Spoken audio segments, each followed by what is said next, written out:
Une communauté n'est pas seulement un lieu, ni les gens qui vivent dans ce lieu, mais c'est surtout les relations qui se développent à partir des activités qui créent des liens entre ces personnes et ce lieu. Le développement peut prendre plusieurs formes et la notion même de développement varie. Ce qui est fondamental, c'est la mobilisation et la participation nécessaires de la communauté pour qu'il y ait un développement durable. En 1740, M. Casals est propriétaire de plusieurs centaines d'hectares dans le département de l'Ouest et non loin de ce qui constitue aujourd'hui un des sites à haut potentiel touristique, la côte des Arcadins.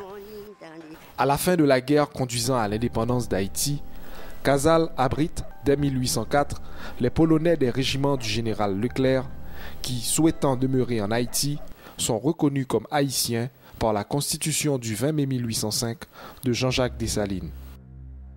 En 1969, cette communauté voit massacrer un grand nombre de ses membres, luttant contre les abus de pouvoir et encore pour la liberté et la démocratie. Casals, au passé historique, aux racines polonaises et haïtiennes, offre aux visiteurs la palette typée de sa population, une culture étonnante et variée, dont l'exemple frappant est le kokoda, danse polonaise encore pratiquée dans la zone. Les ressources naturelles de Casals abondent et ses artisans fabriquent des poteries à partir de l'argile locale, du papier de fibre de banane, et ces généreuses rivières sont des sources de potentielle exploitation et distribution de l'énergie hydroélectrique avec l'assistance technique et financière appropriée. Casals est un site de choix pour le développement de l'écotourisme, un environnement encore verdoyant où se retrouve naturellement l'histoire de deux peuples. Son marché, même sans les infrastructures de base ni une organisation formelle, est très fréquenté et coloré. Mais la route, 11 km de la route nationale numéro 1 au centre de Casals, reste la préoccupation première des habitants de la zone. Casals a une longue histoire de mobilisation.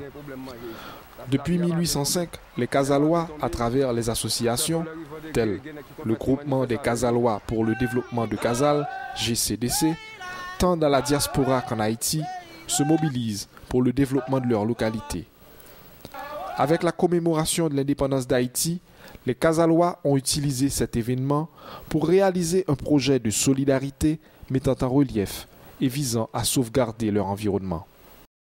L'Institut Femmes Entrepreneurs, IFE, a décidé d'encadrer Casals dans ses efforts de développement et d'accompagner cette communauté à atteindre ses objectifs, telle la création d'une centrale hydroélectrique, d'un centre communautaire équipé des postes Internet et salles de réunion, ateliers de couture, de cuisine et centres de transformation de produits agricoles, d'ateliers de formation pour la poterie, le papier, à partir des fibres de banane. IFE et les Casalois vous invitent à visiter Casals, leur localité, qui un jour sera commune, aboutissement d'une volonté et d'un effort constant de la population. La concertation d'efforts nous concerne tous, l'État et les membres de la société civile. Le processus de participation, du notable à la petite écolière, exige la mobilisation de tous afin de réaliser ensemble des projets porteurs d'espoir et de développement. C'est là l'essence de la conception d'une véritable vision de développement communautaire, conception qui est appliquée à Casals depuis quelques années déjà.